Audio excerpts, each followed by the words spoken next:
Hi everyone, जय मां वैष्णो। आज की वीडियो आप लोगों के लिए बहुत फायदेमंद रहने वाली है क्योंकि मैं शेयर करने वाली हूँ कुछ इजी तरीके जिससे आप एज अ स्टूडेंट घर पर ही अच्छा खासा अर्न कर सकते हैं।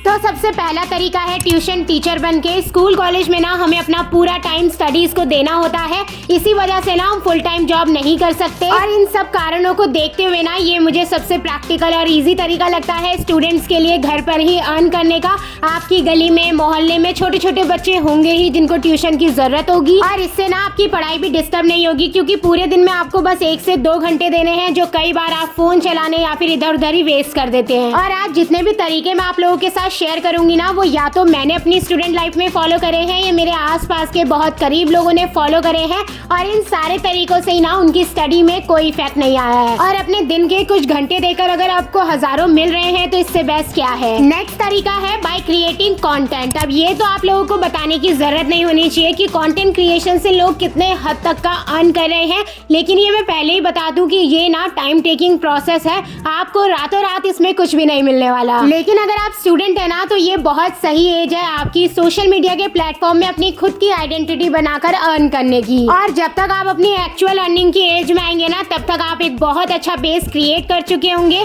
और मैंने तो ना सोशल मीडिया प्लेटफॉर्म में ही कई ऐसे स्टूडेंट देखे हैं स्कूल और कॉलेज के, जो अपनी स्टडी लाइफ के साथ साथ ना अपने यूट्यूब इंस्टाग्राम को भी अच्छे से मैनेज करके अर्न कर रहे हैं। और इसके पीछे ना सारा खेल है डिसिप्लिन, प्रायोरिटी, टाइम मैनेजमेंट और बैलेंस का। और इसके लिए आपको घर से दूर एक्स्ट्रा टाइम निकाल के ज्यादा पैसे लगाने की भी जरूरत नहीं है। जो आप डेली टू डेली लाइफ में चीजें कर रहे हैं ना, बस उसको आपको अपने फोन में रिकॉर्ड करके पोस्ट करना है। और इसमें ना हर चीज का स्कोप है। अगर आपका फैशन स्टाइल स्ट्रॉन्ग है ना, तो आप उससे रिलेटेड हॉल वीडियोस या फिर फाइंड्स बना सकते हैं। अगर आपको मेकअप करना पसंद है तो आप वो बना सकते हैं। Drawing, instrument, dance, daily lifestyle, आप कुछ भी दिखा सकते हैं। अब नेक्स्ट तरीका है by selling your old notes. अच्छा एक बात बताओ, अपनी क्लास खत्म होने के बाद जो भी आपके पुराने क्वेश्चन पेपर या नोट्स होते हैं उनका आप क्या करते हैं? ऐसे ही फेंक देते हैं? आज मैं आपको एक वेबसाइट के बारे में बताऊंगी जो इनको सेल करने में आपकी हेल्प करेगी, और घर पर ही ना आप इससे अच्छे खासे पैसे भी अर्न कर सकते हैं। तो इस वेबसाइट का नाम है स्टडी पूल, और इसको यूज करना ना बहुत ही इजी है।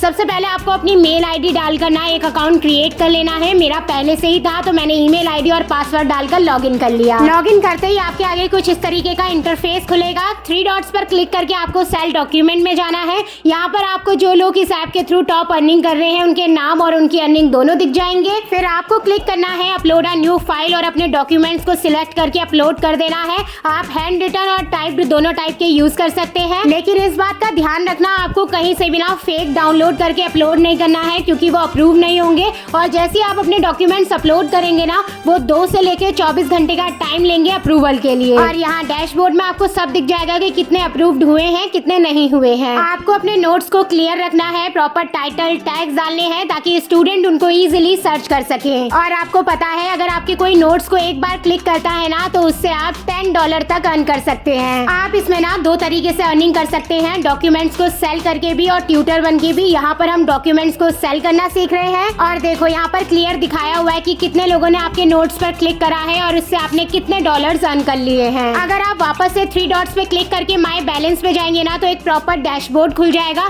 जिसमें आपकी पूरी अर्निंग की डिटेल दी हुई है कि कितनी आप अर्निंग कर चुके हैं, उसमें से कितना आपने विड्रॉ कर लिया है और कितना पेंडिंग बचा हुआ है। और फिर जैसे ही आप विड्रॉ मनी में क्लिक करेंगे ना, आपके सामने बहुत सारे पेमेंट ऑप्शन आ जाएंगे। जो भी आप यूज करते हैं उसे सिलेक्ट करके आप अपनी अकाउंट डिटेल्स को फिल कर सकते हैं, और जैसे जैसे आप अर्निंग करने लगेंगे आपको पेमेंट रिसीव हो जाएगी। देखा स्टूडेंट्स के लिए कितनी यूजफुल वेबसाइट है। अगर आपको भी चेक करना है ना तो टेंशन मत लो, लिंक मैंने डिस्क्रिप्शन बॉक्स में दे दिया है। नेक्स्ट ना तरीका नहीं है, टिप है। आपको अननेसेसरी खर्चों से बचना है। बात कुछ ऐसी है कि हम लड़कियों का ना स्किन केयर, मेकअप, कपड़े, ज्वेलरी से ना कभी भी पेट नहीं भरता है, इसलिए कई बार ना जो चीज हमें नहीं भी चाहिए होती है हम उसमें भी पैसे खर्च कर देते हैं। क्योंकि पैसे कैसे अर्न करने हैं उसके साथ साथ पैसों को वाइजली स्पेंड करने की टेक्निक भी आपको आनी चाहिए। नेक्स्ट तरीका है by creating money through hobbies. और ये वाला तरीका तो ना मैंने खुद अपनी दोस्त के साथ यूज करा हुआ है। उससे और मुझे ना डांस करने का बहुत ज्यादा शौक था, और इसके आसपास ना बहुत सारे बच्चे थे,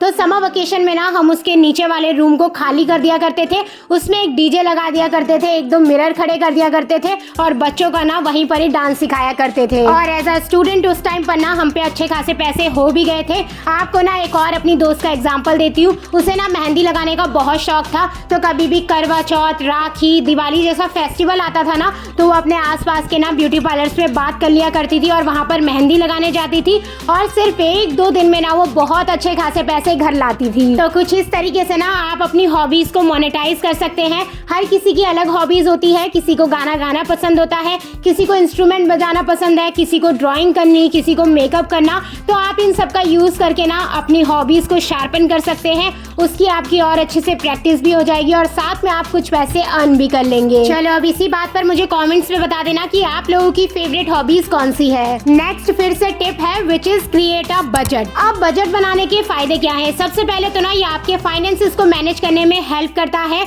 ये इंश्योर करता है कि आप ओवर स्पेंडिंग ना करें, साथ ही ना ये इमरजेंसी में आपके पैसों को बचाने में भी मदद करता है। अगर आपके पास बजट नहीं होगा, आपके पैसों का कोई रिकॉर्ड नहीं होगा ना, तो आपके पास कब पैसे आएंगे और कब आपके हाथ से चले जाएंगे आपको पता ही नहीं रहेगा। अब जैसे कि मैंने आपको शुरू के पॉइंट्स में भी बताया था कि आपको ना एक लिस्ट बना लेनी है अपने सामानों की और उसको बार बार चेक करना है कि आपको इनमें से कौन सा सामान है जो सच में चाहिए और कौन सा ऐसा है जिसके बिना काम चल सकता है। इनके अलावा ना आपको अपने डेली एक्सपेंस को ट्रैक करना है, चाहे वो कितना ही छोटा या फिर कितना ही बड़ा क्यों ना हो, आपको सब एक डायरी में लिखना है और चेक करना है कि कहाँ पर आपको अपने हाथ को टाइट करने की जरूरत है। अब नेक्स्ट तरीका है by learning a new language. आप कोई भी एक एक्स्ट्रा लैंग्वेज सीखकर इतना अच्छा पैसा अर्न कर सकते हैं और इसमें इतने स्कोप है, ये ना मुझे भी नहीं पता था। जब 12th के बाद मेरे कई सारे दोस्तों ने ना लैंग्वेज कोर्स सीखने को चुना, तो मैं यही सोचती थी यार इसका क्या ही फायदा होगा, लेकिन इसके कितने फायदे हैं ना ये मुझे अब समझ आता है। एक तो अगर आपको कोई भी फॉरेन लैंग्वेज आती है ना, तो आपकी इंडिया में और इंडिया के बाहर बहुत ज्यादा डिमांड है। आप कोई भी अच्छी जगह पर ना एक अच्छे पैकेज में जॉब कर सकते हैं और बाई चांस अगर आपको जॉब नहीं करनी है ना, तो आपने जो भी लैंग्वेज सीखी है उसको आप दूसरों को भी सिखा सकते हैं और उससे भी आपको बहुत अच्छी अर्निंग हो जाती है। और जिस कॉलेज से आप ये करेंगे ना, वो भी आपको कई सारी अपॉर्चुनिटीज देते हैं। मैं तो आपको यही कहूंगी जो भी आपको करना है ना, उसके लिए आप बिल्कुल क्लियर रहिए और प्रॉपर इन्फॉर्मेशन निकाल लीजिए, क्योंकि मैं ना अपने 10th-12th में बिल्कुल क्लियर नहीं थी, जिस वजह से मेरा बहुत टाइम वेस्ट हुआ था। और वहीं पे जो बच्चे क्लियर थे उन्होंने अच्छे से अपनी लाइन चुनकर ना अपना करियर भी सेट कर लिया। चलो I hope you find this video helpful. मैं मिलती हूँ बहुत जल्द। Okay bye bye.